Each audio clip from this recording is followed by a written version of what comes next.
Luxusný kemping s mobilnými domami sľubuje projekt na bývalom futbalovom ihrisku v srdci Starého Smokovca. Ešte ho nezačali stavať, no už sa predáva na internete ako rekreačné bývanie. Mesto Vysoké Tatry investičný zámer písomne neeviduje a nie je ani ohlásený. Investorka, ktorá si prenajala pozemok od súkromného vlastníka, je presvedčená, že robí len to, čo jej zákon povoľuje.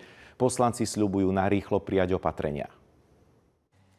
Na futbalovom ihrisku v Starom Smokovci sa futbal nehrá už roky. Parkujú tu návštevníci za 8 eur na deň. Toto futbalové ihrisko v Starom Smokovci je v súkromných rukách. Nepredávali sme ho my, predával ho futbalový klub. Pred 2 rokmi majiteľka futbalového ihriska si požiadala o zmenu územného plánu a chcela túto plochu zmeniť na stavebné pozemky. Toto sme jej neschválili a preto hľadajú inú možnosť, ako vlastne speňažiť tento kšeft. Časť pozemku si od majiteľky prenajala investičná spoločnosť, ktorá tam plánuje osadiť 14 mobilných domov, wellness, bufet a ihriská. Už v auguste avizuje začiatok prác. Je to na internete, je to v ponuke, ale zatiaľ nemáme podpísanú zmluvu so žiadnym klientom. Pozemok je v územnom pláne určený na šport a rekreáciu. Investorka je presvedčená, že jej projekt je vhodnejší ako súčasné parkovisko a že je v súlade s územným plánom. Manažer komunikoval s pánom primátorom, architekt komunikuje s oddelením územného plánovania. Žiadny projekt na mestskom úrade nie je, žiadna žiadosť nie je, nemáme čo posudzovať, takže ak by sa začalo kopať zajtra,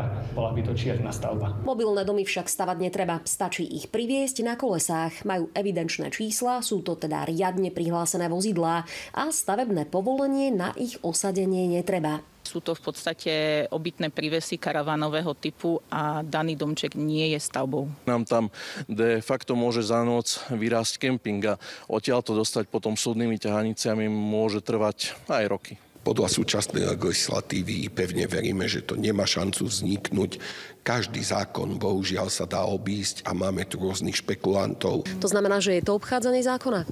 Z môjho pohľadu nie, je to v súlade so zákonom aj s platnou legislatívou. Primátor avizoval zvolanie mimoriadneho zastupiteľstva. Preto sme aj navrhli poslancom, aby čím skôr bolo prijaté všeobecne záväzné nariadenie mesta o kempovaní. Urobíme všetko preto, aby tento zámer sa nemohol realizovať. Budeme sa s týmto zapodievať, keď daná informácia bude v platnosti a keď niečo takéto príde. Bývalé futbalové ihrisko sa nachádza v 3. stupni ochrany prírody Tatranského národného parku. Správa TANAPu žiadosť o vyjadrenie k zámeru zmeniť parkovisko na kemp nemá. Ivana Radkovská, Slovenská televízia.